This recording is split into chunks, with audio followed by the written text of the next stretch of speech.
Hi friends, welcome back to my YouTube channel. ಬಿಸಿಲಿನ ಬೇಗ ಶುರುವಾಯಿತು. ಈ ಬಿಸಿಲಿಗೆ ಏನು ಊಟ ಮಾಡೋದಕ್ಕೂ ಇಷ್ಟ ಆಗೋದಿಲ್ಲ ಮತ್ತು ಮಸಾಲೆ ಪದಾರ್ಥ ಅಂತೂ ತಿನ್ನೋದಕ್ಕೆ ಇಷ್ಟ ಆಗೋದಿಲ್ಲ. ಹಾಗಿದ್ರೆ ಈ ದೋಸೆ ರೆಸಿಪಿನ ಒಮ್ಮೆ ಟ್ರೈ ಮಾಡಿ, ತುಂಬಾನೇ ಇಷ್ಟಪಟ್ಟು ತಿಂತೀರಾ. ಹಾಗಿದ್ರೆ ಬನ್ನಿ ಹೇಗೆ ಮಾಡೋದು ಅಂತ ನೋಡೋಣ. ಮೊದಲಿಗೆ ಒಂದು ಬೌಲ್ಗೆ 1 ಕಪ್ಪಷ್ಟು ರಾಗಿ ಹಿಟ್ಟು, ಅರ್ಧ ಕಪ್ಪಷ್ಟು ಅಕ್ಕಿ ಹಿಟ್ಟನ್ನು ಹಾಕೊಂಡು, 1 ಕಪ್ಪಷ್ಟು ನಾನು ಗೋಧಿ ಹಿಟ್ಟನ್ನು ತಗೊಂಡು ಅದರಲ್ಲಿ ಅರ್ಧದಷ್ಟು ಹಾಕೊಂಡು ಚೆನ್ನಾಗಿ ಮಿಕ್ಸ್ ಮಾಡ್ಕೊಳ್ಬೇಕು. ನೋಡಿ, 1 ಕಪ್, ಈ ಕಪ್ಪಲ್ಲಿ ನಾನು ತಗೊಂಡಿದ್ದೀನಿ 1 ಕಪ್ ರಾಗಿ ಹಿಟ್ಟನ್ನ. 1 ಕಪ್ ಗೋಧಿ ಹಿಟ್ಟನ್ನ ತಗೊಂಡು ಅದರಲ್ಲಿ ಅರ್ಧದಷ್ಟು ಹಾಕೊಂಡು ಚೆನ್ನಾಗಿ ರುಚಿಗೆ ತಕ್ಕಷ್ಟು ಉಪ್ಪನ್ನ ಹಾಕೊಂಡು ಸ್ವಲ್ಪ ಸ್ವಲ್ಪನೇ ನೀರನ್ನು ಹಾಕೊಂಡು ಚೆನ್ನಾಗಿ ಮಿಕ್ಸ್ ಮಾಡ್ಕೊಳ್ಬೇಕು. ಮಕ್ಕಳಿಗೆ ಬೆಳಗಿನ ತಿಂಡಿಗೆ ಈಸಿಯಾಗಿ ಬೇಗನೆ ಮಾಡ್ಕೊಳ್ಬಹುದು. ಈ ದೋಸೆನ 1/4 ಗಂಟೆ ನೆನೆಸಿಟ್ರೆ ಸಾಕಾಗುತ್ತೆ. ಬೇಗನೆ ಮಾಡ್ಕೊಳ್ಬಹುದು. ದೋಸೆ ತುಂಬಾನೇ ಚೆನ್ನಾಗಿರುತ್ತೆ. ಮಕ್ಕಳಿಗಂತೂ ತುಂಬಾನೇ ಹೆಲ್ತಿಗೆ ಒಳ್ಳೇದು ಅಂತಾನೆ ಹೇಳ್ಬೋದು. ನೋಡಿ, ಈ ರೀತಿ ಸ್ವಲ್ಪ ಸ್ವಲ್ಪನೇ ನೀರನ್ನು ಹಾಕೊಂಡು ಚೆನ್ನಾಗಿ ಮಿಕ್ಸ್ ಮಾಡ್ಕೊಳ್ಬೇಕು. ನೋಡಿ, ಈ ರೀತಿ ಮಿಕ್ಸ್ ಮಾಡುವಂತ ಸ್ಪೂನ್ ಇದ್ರೆ ನಿಮ್ಗೆ ತುಂಬಾ ಒಳ್ಳೇದು. ಮಿಕ್ಸ್ ಮಾಡಿ ಈ ಸ್ಪೂನಲ್ಲಿ ಮಿಕ್ಸ್ ಮಾಡಿದ್ರೆ ಗಂಟಾಗೋದಿಲ್ಲ. ನಿಮ್ಮ ಹತ್ರ ಈ ಸ್ಪೂನ್ ಇಲ್ಲ ಅಂತಂದ್ರೆ ನೀವು ಬಂದ್ಬಿಟ್ಟು ಕೈಯಲ್ಲೇನೆ ಮಿಕ್ಸ್ ಮಾಡ್ಕೊಳ್ಳಿ. ಈ ಚೌಟ್ ಇಲ್ಲ ಅಂದ್ರೆ ನೋಡಿ, ಈ ರೀತಿ ಚೆನ್ನಾಗಿ ಮಿಕ್ಸ್ ಮಾಡ್ಕೊಳ್ಬೇಕು. ಈ ರೀತಿ ಬ್ಯಾಟರ್ ಇದ್ರೆ, ಈ ರೀತಿ ನೀಟಾಗಿ ಚೆನ್ನಾಗಿ ಮಿಕ್ಸ್ ಮಾಡ್ಕೊಳ್ಬೇಕು. ಒಂದು ಗಂಟಾಗೋದಿಲ್ಲ. ಈ ರೀತಿ ಸ್ಪೂನ್ ಇದ್ರೆ ಬೇಗನೆ ಮಾಡ್ಕೊಳ್ಬಹುದು. ಇಲ್ಲಾಂದ್ರೆ ನೀವು ಕೈಯಲ್ಲೇನೆ ಮಾಡ್ಕೊಳ್ಳಿ. ಮಕ್ಕಳು ತುಂಬಾನೇ ಇಷ್ಟಪಟ್ಟು ತಿಂತಾರೆ ಈ ದೋಸೆನ. ಒಮ್ಮೆ ನೀವು ಕೂಡ ಟ್ರೈ ಮಾಡಿ. ನೋಡಿ, ಸ್ವಲ್ಪ ಸ್ವಲ್ಪನೇ ನೀರನ್ನ ಹಾಕೊಂಡು ಚೆನ್ನಾಗಿ ಮೀಡಿಯಂ ಆಗಿ ಕಲ್ಸ್ಕೊಳ್ಬೇಕು. ನೋಡಿ, ಇಲ್ಲ ಅಂದ್ರೆ ಫುಲ್ಲು ತೆಳ್ಳಗಾಗ್ಬಿಡುತ್ತೆ. ಅದರಿಂದ ಮೀಡಿಯಂ ಆಗಿ ನೀಟಾಗಿ ದೋಸೆ ಹಿಟ್ಟಿನ ಅದಕ್ಕೆ ಚೆನ್ನಾಗಿ ಕಲ್ಸ್ಕೊಳ್ಳಿ. ನೋಡಿ, 1 ಗಂಟೆ ಅಷ್ಟು ಚೆನ್ನಾಗಿ ಮಿಕ್ಸ್ ಆಗಿದೆ. ಈ ರೀತಿ ಮಿಕ್ಸ್ ಮಾಡ್ಕೊಂಡ್ಬಿಟ್ರೆ ಆರಾಮಾಗಿ ಮಾಡ್ಕೊಳ್ಬಹುದು. ಈ ರೀತಿ ಮಿಕ್ಸ್ ಮಾಡೋಂತ ಬೀಟರ್ ಇದ್ರೆ ಬೇಗನೆ ಮಾಡ್ಕೊಳ್ಬಹುದು.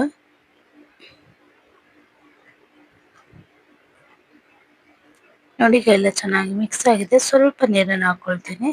ನಿಮಗೆ ಜಾಸ್ತಿ ನೀರಾಯ್ತು ಅಂತ ಅನ್ಸಿದ್ರೆ ಸ್ವಲ್ಪ ಗೋಧಿ ಹಿಟ್ಟನ್ನ ಆವಾಗಲೇ 1 ಕಪ್ಪಷ್ಟು ತಗೊಂಡು ಅದನ್ನ ಅರ್ಧ ಎತ್ತಿಟ್ಕೊಂಡಿದ್ವಲ್ಲ ಅದರಲ್ಲಿ ಸ್ವಲ್ಪನ ಹಾಕೊಂಡು ಚೆನ್ನಾಗಿ ಮಿಕ್ಸ್ ಮಾಡ್ಕೊಳ್ಳಿ. ಆಗ ಚೆನ್ನಾಗಿ ಮಿಕ್ಸ್ ಆಗುತ್ತೆ. ಮತ್ತೆ ನೀರು ಅನ್ಸೋದಿಲ್ಲ. ನೋಡಿ, ಸ್ವಲ್ಪ ಹಾಕೋತೀನಿ ನಾನು.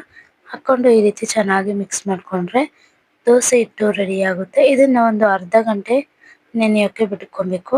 ಆಗ ತುಂಬಾನೇ ಚೆನ್ನಾಗಿ ಸಾಫ್ಟ್ ಆಗಿ ಬರುತ್ತೆ ದೋಸೆ. ಮತ್ತೆ ಯಾವುದೇ ಗ್ಯಾಸ್ಟ್ರಿಕ್ ಕೂಡ ಆಗೋದಿಲ್ಲ.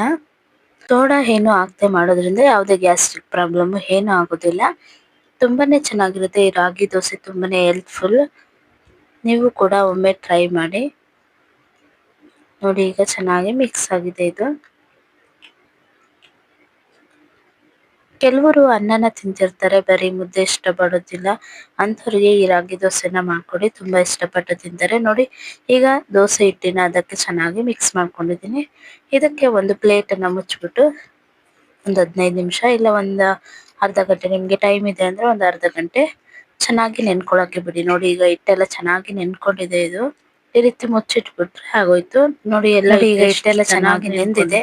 ಇದಕ್ಕೆ ಈಗ ಸ್ವಲ್ಪ ಕ್ಯಾರೆಟ್ ಮತ್ತೆ ಕೊತ್ತಂಬರಿ ಸೊಪ್ಪನ್ನ ನೀವು ಬೇಕಿದ್ರೆ ಹಾಕೊಳ್ಳಿ. ಮತ್ತೆ ಅದು ಹಾಕ್ಬಿಟ್ರೆ ಕೊತ್ತಂಬರಿ ಸೊಪ್ಪು ಎಲ್ಲ ದೋಸೆ ಹಾಕೋದಕ್ಕೆ ಸರಿ ಹೋಗೋದಿಲ್ಲ. ಅದು ದಪ್ಪ ದಪ್ಪ ಬರುತ್ತೆ ದೋಸೆ.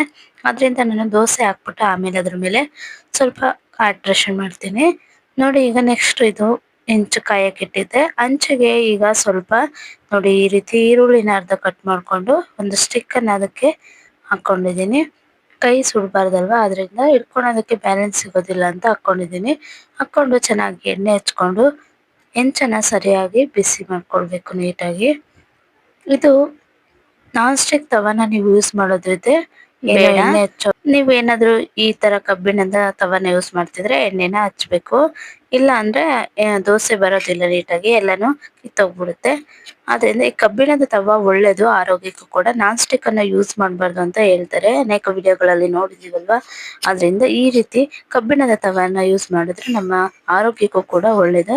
ನೋಡಿ, ಈಗ ಹೆಂಚೆಲ್ಲ ಚೆನ್ನಾಗಿ ಕಾದ ನಂತರ ಮೀಡಿಯಂ ಫ್ಲೇಮಲ್ಲಿ ಫುಲ್ಲು ಕಮ್ಮಿ ಮಾಡ್ಕೊಂಬಿಡಿ. ಫ್ಲೇಮ್ನ ಕಮ್ಮಿ ಮಾಡ್ಕೊಂಡು ಈ ರೀತಿ ನಿಧಾನಕ್ಕೆ ಹಾಕೊಳ್ಬೇಕು. ಬೇಗ ಫಾಸ್ಟ್ ಆಗಿ ಮಾಡೋಕ್ ಹೋದ್ರೆ ಎಲ್ಲ ಕಿತ್ತೋಗ್ಬಿಡುತ್ತೆ.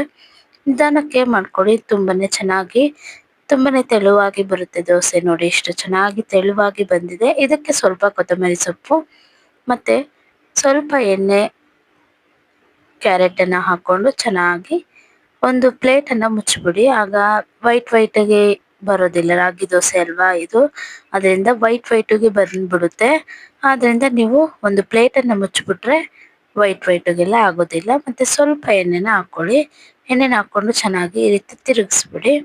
ಫ್ರೈ ಮಾಡ್ಕೊಂಡ್ರೆ ತುಂಬಾನೇ ಚೆನ್ನಾಗಿರುತ್ತೆ. ದೋಸೆನ ಚೆನ್ನಾಗಿ ಬೇಯಿಸ್ಕೊಳ್ಬೇಕು.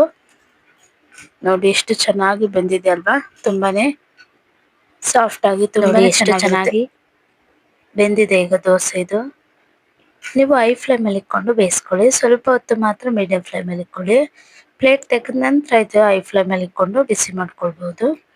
ನೋಡಿ ಈಗ ನೀಟಾಗಿ ಎಷ್ಟು ಚೆನ್ನಾಗಿ ಬಂದಿದೆ ದೋಸೆಗೆ, ಒಂದು ಸೈಡನ್ನು ಕಿತ್ತೋಗಿಲ್ಲ, ತುಂಬಾನೇ ಚೆನ್ನಾಗಿ ಬಂದಿದೆ. ಪ್ಲೇಟ್ ಬಂದ್ಬಿಟ್ಟು ವಿಡಿಯೋ ಮಾಡ್ಬೇಕಾದ್ರೆ ನಾನು ಲೇಟ್ ಆಗಿ ಮುಚ್ಚಿಬಿಟ್ಟೆ, ಆದ್ರಿಂದ ಸ್ವಲ್ಪ ವೈಟ್ ಆಗಿದೆ. ನೀವು ಬೇಗನೆ ಪ್ಲೇಟ್ ಅನ್ನು ಮುಚ್ಚಬೇಕು, ಆಗ ವೈಟ್ಗೆ ಆಗೋದಿಲ್ಲ. ಯಾಕೆಂದ್ರೆ ಹಬೆ ಬೀಳುತ್ತಲ್ಲ, ಹಬೆಗೆನೆ ಬೆಂದ್ಕೊಂಡ್ಬಿಡುತ್ತೆ, ಅವಾಗ ವೈಟ್ ಪ್ಯಾಚಸ್ ಏನೂ ಇರೋದಿಲ್ಲ. ನೋಡಿ ರಾಗಿ ದೋಸೆ ತುಂಬಾನೇ ಚೆನ್ನಾಗಿರುತ್ತೆ, ಆರೋಗ್ಯಕ್ಕೂ ಕೂಡ ತುಂಬಾನೇ ಒಳ್ಳೆಯದು. ಈ ಬಿಸಿಲಿನಲ್ಲಿ ನಮಗೆ ದೇಹಕ್ಕೆ ತಂಪಾಗಿರುವಂತ ಆರೋಗ್ಯ ಇರುವಂತ ಊಟಗಳು ನಮ್ಮ ದೇಹಕ್ಕೆ ಬೇಕು. ಆದ್ರಿಂದ ಇದು ರಾಗಿ ದೋಸೆನ ನೀವು ಕೂಡ ಒಮ್ಮೆ ಟ್ರೈ ಮಾಡಿ. ಈ ವಿಡಿಯೋ ನಿಮ್ಗೆ ಇಷ್ಟ ಆಗಿದ್ರೆ ಪ್ಲೀಸ್ ಲೈಕ್ ಮಾಡಿ, ಶೇರ್ ಮಾಡಿ, ಮತ್ತೆ ಕಮೆಂಟ್ ಬಾಕ್ಸ್ ಅಲ್ಲಿ ತಪ್ಪದೆ ಕಮೆಂಟ್ ಮಾಡಿ ವಿಡಿಯೋ ಹೇಗಿತ್ತು ಅಂತ ಹೇಳಿ. ಮತ್ತೆ ವಿಡಿಯೋದಲ್ಲಿ ಏನಾದರೂ ತಪ್ಪಿದ್ರೆ ಅಥವಾ ರೆಸಿಪಿಲಿ ಏನಾದರೂ ಮಿಸ್ಟೇಕ್ಸ್ ಇದ್ರೆ ಪ್ಲೀಸ್ ಹೇಳಿ, ನಾವು ತಿದ್ಕೊಳ್ತೀವಿ. ನೋಡಿ ಎಷ್ಟು ಚೆನ್ನಾಗಿದೆ ಅಲ್ವಾ ದೋಸೆ. ಪ್ಲೀಸ್ ನಮ್ಮ ಚಾನಲ್ಗೆ ಸಬ್ಸ್ಕ್ರೈಬ್ ಆಗಿ, ಪಕ್ಕದಲ್ಲಿರುವಂಥ ಬೆಲ್ ಐಕಾನ್ ಕ್ಲಿಕ್ ಮಾಡಿ.